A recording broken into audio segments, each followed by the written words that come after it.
I guess this is going to be a two-parter. But yeah, so you're a ghost and you can see ghosts, and you have to kind of travel through things, and there's some walls in Salem that you can't go through because they've been sold. I think that was just like a game's way around it, but I'd imagine there was possibly buildings where this does actually apply, because I feel like there are certain laws within the spiritual realm which are just weird and complicated. I don't 100% know them myself, and I should probably try to research them a bit more to understand them. But I feel like in that spiritual realm, in that part, there are demons, and I feel like there's a set time limit. There is a set time limit where you can help people and, deal with what you have to deal with to move on. And I think that's probably about 2 years or so, I would imagine. And if you ascend, you ascend. If not, you end up being stuck in the spiritual realm, which for me is just sounds potentially terrifying. As well as the fact that the spiritual realm is kind of a slough with loads and loads of demons is freaky and scary enough as it is. But anyway, I should get off of the kind of spiritual realm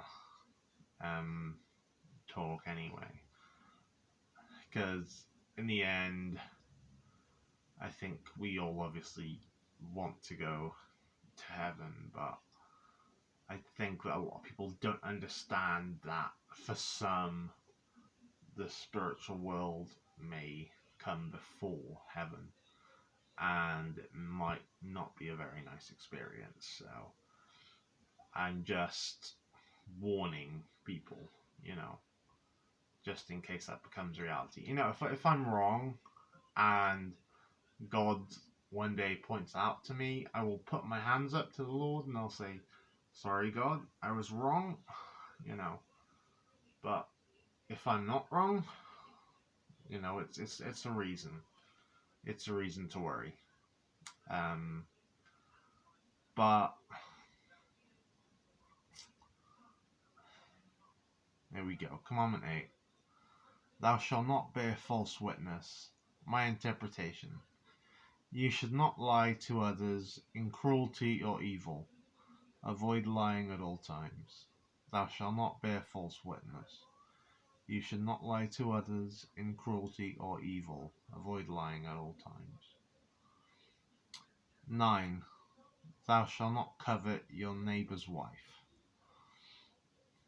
9. Thou shalt not covet your neighbour's wife. My interpretation. In my mind, this goes hand in hand with Commandment 6. As an adulterer and wanting a neighbour's wife are not far from, the reality of either. If you do not resist the wife or even the husband of the neighbour, things may get very awkward, and the neighbour may go out of their way to hurt or harm you, as the fact that they are already married. So your affections may break their vow, their vows to God, which is unholy in and of itself alone. So in my mind, this goes hand in hand with Commandment 6, as adultery and wanting a neighbour's wife are not far from each other, and the reality in the situations. If you do not resist the wife or husband of the neighbour, things may get very awkward, and the neighbour may go out of their way to hurt or harm you, as well as the fact that they are already, the person, whoever you've gotten with or something like that, is married, so your affections may break their vow to God, which is unholy in and of itself. Um, Commandment number 10. You shall not covet your neighbor's goods. Commandment 10. You shall not covet your neighbor's goods. My interpretation. You shall not want your neighbor's goods. You should not go out of your way to steal or even plan to steal an item from your neighbor. Remember, theft betrays trust and betrayal destroys all relationships. Similarly, do not envy your neighbor, as this may give you bad luck or tempt you into evil and possibly cruel, heinous acts. This also links with Commandment 7, Thou shalt not steal. It is morally reprehensible to steal and continuously. Oh, it is moral. It is. I shall not steal, as it is morally. As it is morally irrehent. Sorry. Thou shalt not steal, as it is morally reprehensible to steal continuously and never repent, for who you are stealing. Oh, for who you are stealing, whatever it is from them.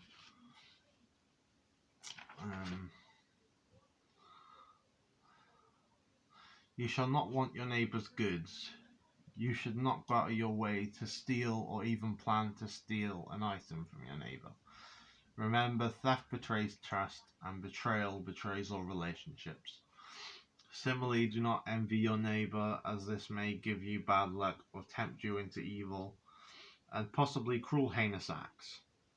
This also links to Commandment 7, Thou shalt not steal, as it is morally irreprehensible to steal continuously and never repent, for who you are stealing whatever it is from them. Films and media that do show the Ten Commandments. Ben-Hur is one that I know of. Jesus of Nazareth is one that I know of, and I would imagine that like many Christian films, and probably the story of Moses and things like that would obviously have like the Ten Commandments in them. Please remember the importance and priority of all. Please remember the importance and priority of all these commandments, and follow them without selfishness or question. Hatred, evil, materialism, and darkness grows. We must not allow it and fear to fester, as this is how evil may claim power. They cannot defeat you with God with you and his armor around you. But some demons and spiritual entities may be more powerful than you in this realm. However,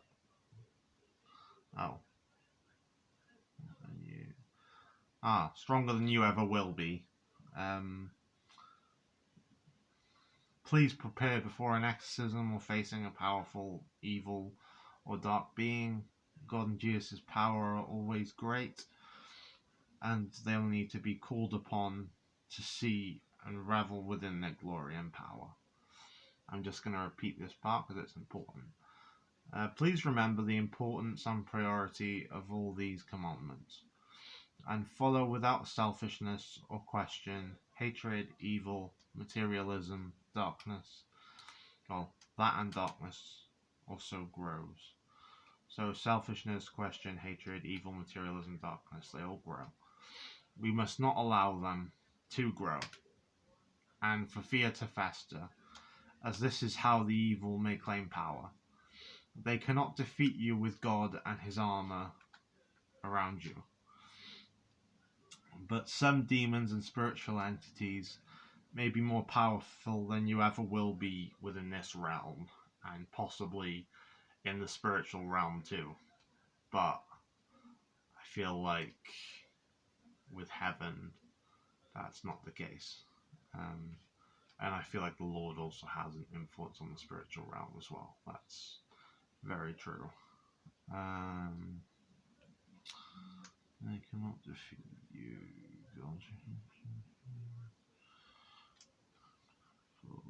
Sorry, guys. Oh, prepared for an exorcism or facing a powerful evil or duck being. Gorgias's power are always great, and usually much more than any demon or darkness. And I need to be called upon to see and revel within their glory and power. Anyway, guys, as I always say, do good for God, and God will do good for you. And all the saints and the angels and all the good is with you, and they love you and are happy with you. As I said before, do good for God and do good for you, and adios, amigos. Bye.